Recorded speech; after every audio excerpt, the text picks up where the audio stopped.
Welcome back to the channel. On today's video, I'm going to be testing out 4 different types of flux and seeing if there's any difference between them at all. I've used pretty much most of them except from one. So we're going to be using the fluxuator with the self flux that comes inside of it. And then we're going to be putting Laco on the next one. And this is the main flux that I've been using for many years. So I'm really used to using this one. And one of them that I haven't used at all is power flux. Now I know a lot of people do use it, they swear by it, so I really want to give it a bit of a test. Everflux I have used before and I have put it in a fluxuator, but the only reason why I don't use it at the moment is that it did actually solidify inside and it just stopped it from working, so that's the reason why I didn't do that. Some of them come with brushes inside, the fluxuator does and the Laco does, and then we're just going to use a normal flux brush for the other two. And that is a one pro on using the fluxuator, is that you don't have to worry about getting all the bristles. So 9 times out of 10 what happens with these is they break down and you end up getting it all over your fitting, so there is a benefit on that. We're going to be trying keeping this as fair test as possible, so we're going to be cleaning up both surfaces using the Tekker's pipe cleaners. So you've seen me use these on my videos all the time. Attach them to a drill, run them up and down the copper, cleans them up beautifully. And for the jig, we're going to be using a mount and a peg system from Tekker's as well. So this is the rig that's going to be holding up our pipework. It's good if you want to do hands-free soldering and prep work, then something like this is a must. So enough of the jib jab. Let's get into it and see what's going on.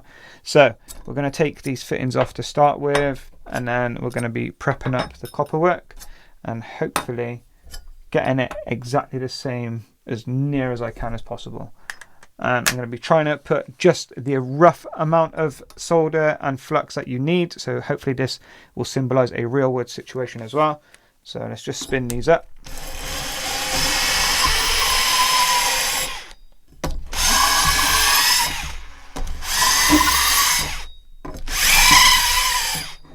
Nice and fast.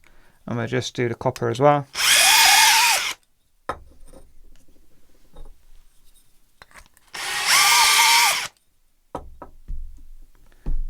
Always don't scrimp on the prep work, as this will determine whether your fitting and pipe get soldered properly. Right, that's them all done. We'll get that out of the way. So the first one is going to be the fluxuator. So what I like to do, this is brand new, it's not been used before. You just twist the bottom and he starts coming up through. Come on. There he comes. There you go. He's just coming through here now. So we're going to stick him on. And then we're only going to be fluxing up the pipe, not inside the fitting as well.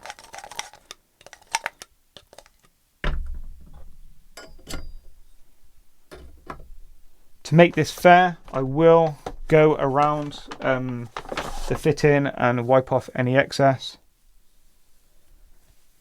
And I'm only going to be able to see from this one point of view, so I'm not going to see the front. So this side here is the fluxuator. Next one up is Laco. So this is one that I've used many of years, and it comes with its own brush, the little pot. Gets everywhere though, so it's all up the shaft as well. So we'll put this on. It's quite hard to get little on there as it's been dipped halfway inside the flux pot. And then we'll just do the copper as well. Okay, so the second one is the Laco. I'll put them in order so I know exactly what's going on, and we'll wipe off the excess.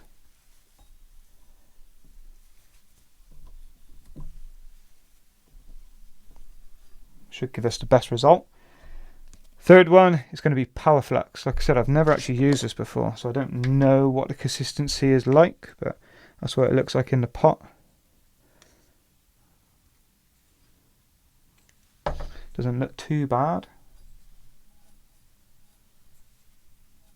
Don't want it too runny, obviously it's just going to run off and go on somebody else's carpet, and that is going to be nice and green for him. Or I don't know how the power flux dries or how it reacts to copper.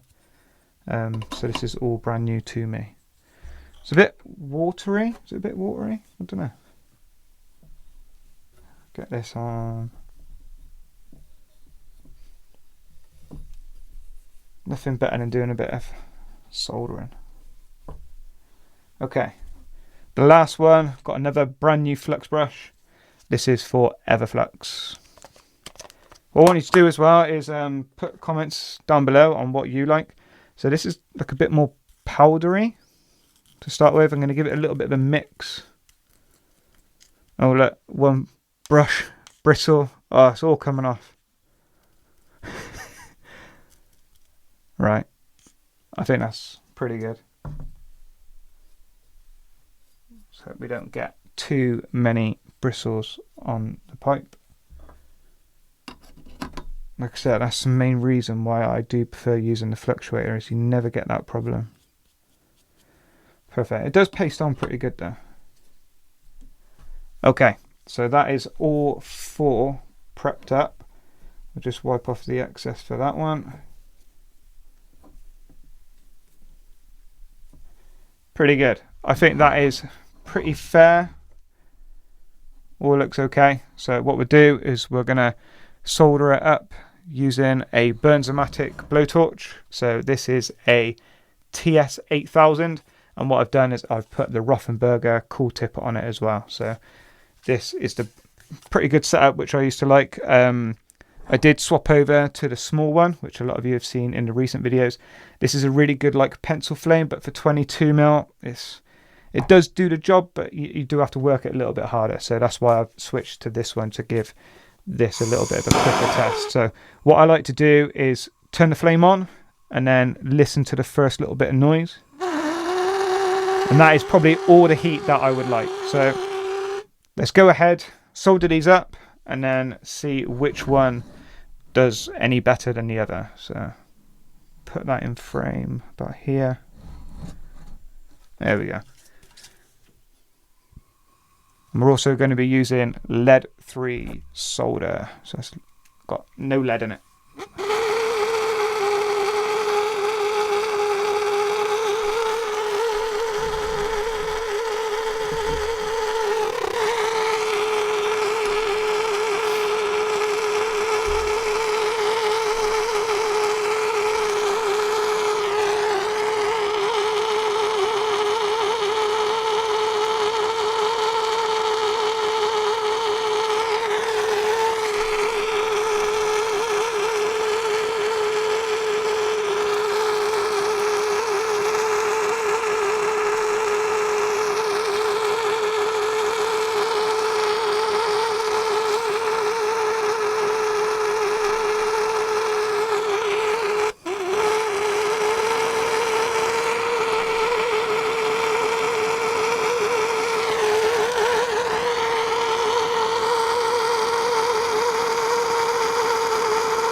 So that's the first one done.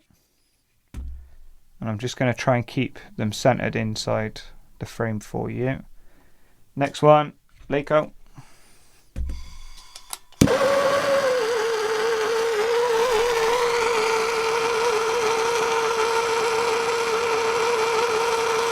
I did feel that the first one with the fluxuator was a bit hot. What I mean by that is I think the flux sort of evaporated a little bit.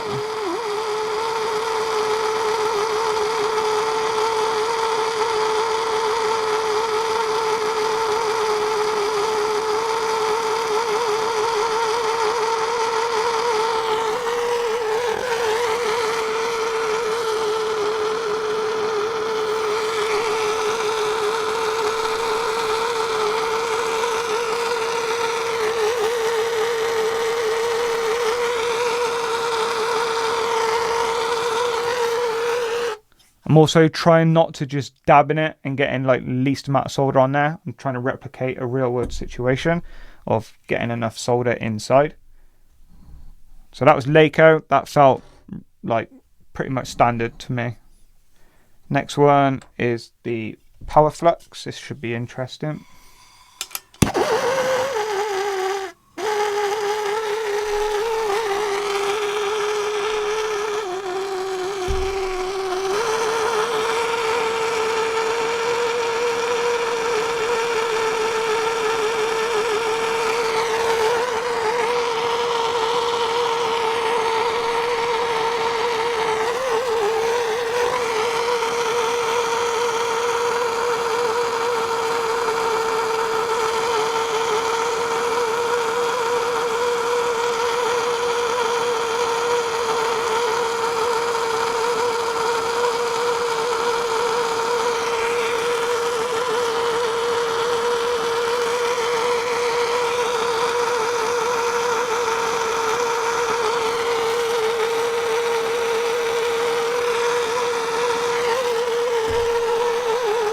That one actually felt pretty good. Now I can't see the front of the fitting, so I don't know if there's any solder drips yet, but from what I can see behind, everything all looks pretty good.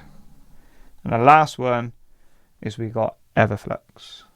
Like I said, I have had experience with this before.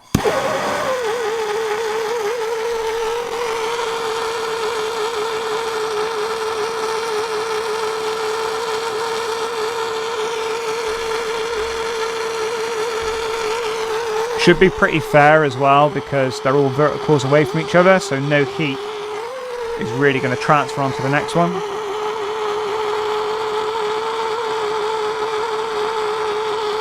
They're all taking the same sort of time to heat up. The first one did take the longest.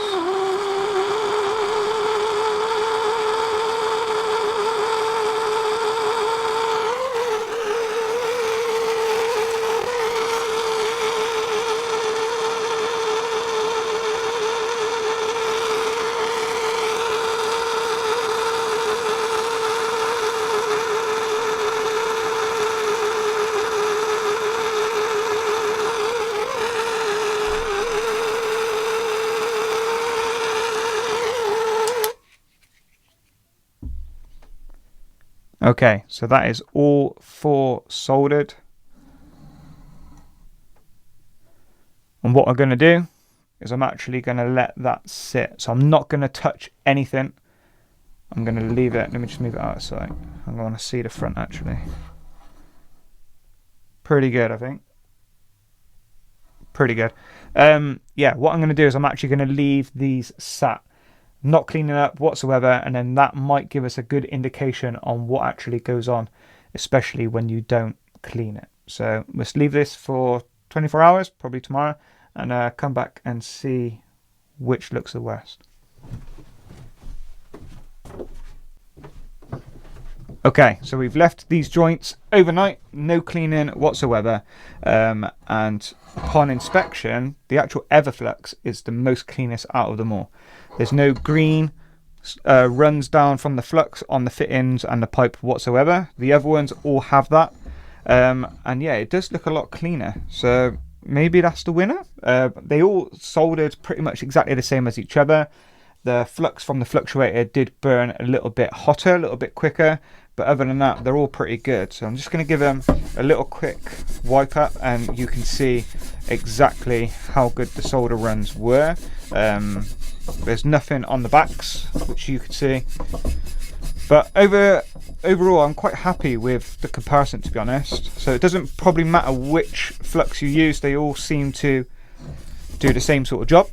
They all seem to run pretty good, suck the solder in where you want it, not cause too much running. It all just depends on what ones that you've used over time. And if you want to swap to either one, then I don't think that there's much difference in it. But that Everflux, I'm really amazed that that's the cleanest.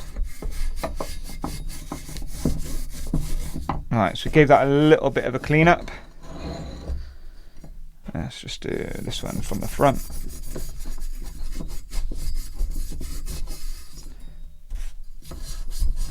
And as you can see, the joints are all pretty good all the way around. No solder runs, nothing like that, all perfectly soldered, no just dabbing it either. I gave it a good test of how we would do it on the job site. But yeah, going back to the winner, I would say the Everflux is the most cleanest.